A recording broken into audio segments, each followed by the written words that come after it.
Thank you, Ruth. Of course, ironically, my dad married another woman whose name is Ruth also. So I've been asked today to share briefly my dad's story. So the saying goes, you don't know what you have until you've lost it.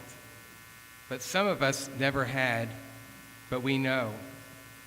I never knew my dad's parents, my grandparents. The Nazis murdered my dad's entire family, his mother, father, 3 brothers, 3 sisters, countless aunts, uncles, and cousins, all gone by the time my dad was 15 years old. My father, Wolf Finkelman, of blessed memory, had a fairly ordinary childhood. He was born in Tübingen, a small town. When he was 3 years old, his family moved to Glogau.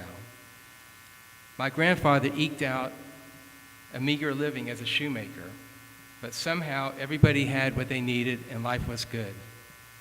Everything changed one day in September 1939 when the Nazis invaded Poland. My dad was 11 years old. Jews had to wear yellow Stars of David on their clothing. There were arbitrary beatings and harassment. Not long after, the Jews of the village were marched 8 miles away to the Rzeszów ghetto. Hunger, starvation, killings, and beatings were constant. People begging and dying in the streets. Then deportations began. Jews were ordered to gather at the former cemetery. They underwent a selection.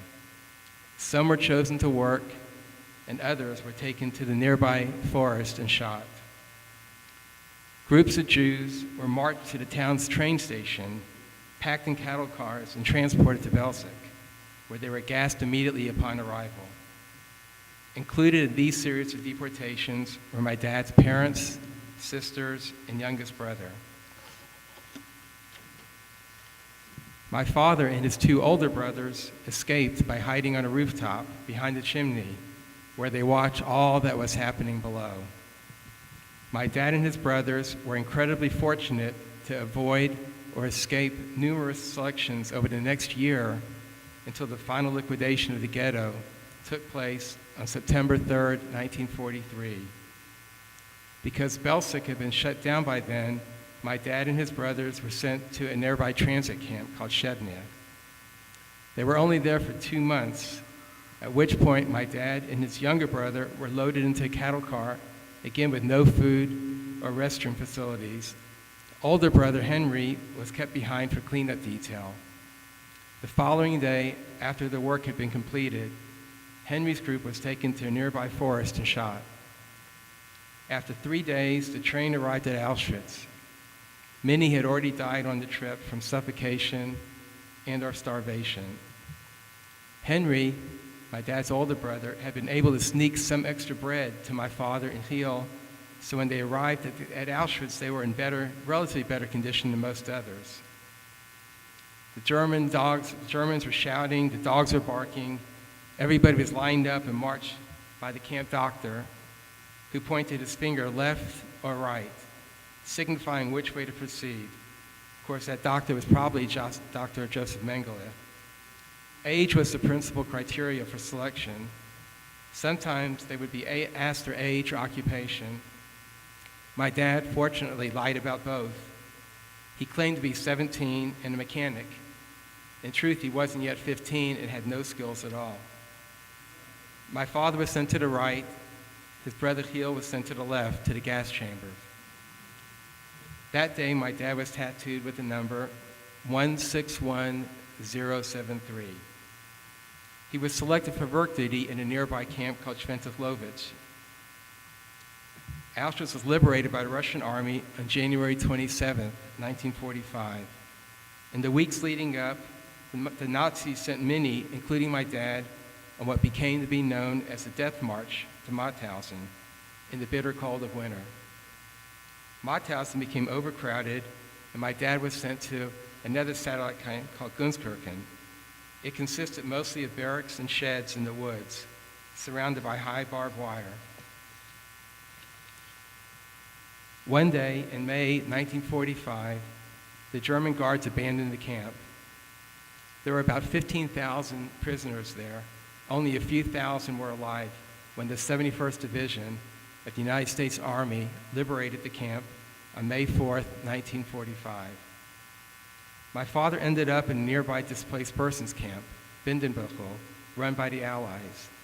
He immigrated to the United States the following year and arrived in New York Harbor as he turned 18 years old. Jewish communities across the United States accepted these children, and by the good graces of the Lord, my dad ended up here in Houston. As I say, hallelujah. That's good. In Houston, my dad attended school, ironically, with veterans just like those who had saved his life.